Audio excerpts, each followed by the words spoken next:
Hello bachcho, let's see this question. The question says, in the preparation of HNO3, we get NO gas by catalytic oxidation of ammonia. The moles of NO produced by oxidation of 2 moles of NH3 will be. तो यहाँ पर हमसे ये पूछा जा रहा है कि जब NH3 को प्रिपेयर करेंगे तो NO गैस मिलेगी हमें because of the catalytic oxidation of ammonia. तो यहाँ पर हमसे ये पूछा जा रहा है कि number of moles of NO produce होगी जब हम 2 मोल्स ऑफ अमोनिया को यूज करते हैं, मतलब 2 मोल्स ऑफ अमोनिया को ऑक्सीडाइज करते हैं. तो की concept is to find out moles of NO by oxidation, moles of NO produced by oxidation of 2 moles of NH3. तो इसकी रिएक्शन देख लेते हैं.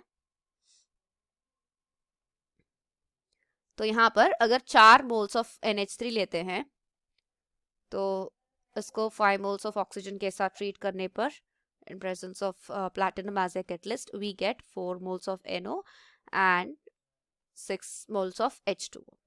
तो this is a general reaction where 4 moles are being used. तो 4 moles पे हमें मिलेंगे 4 moles of NO.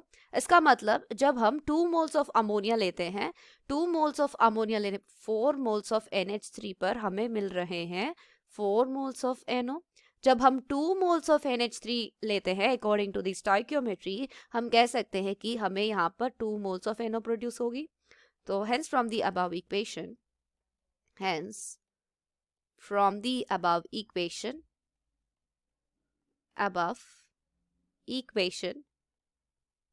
oxidation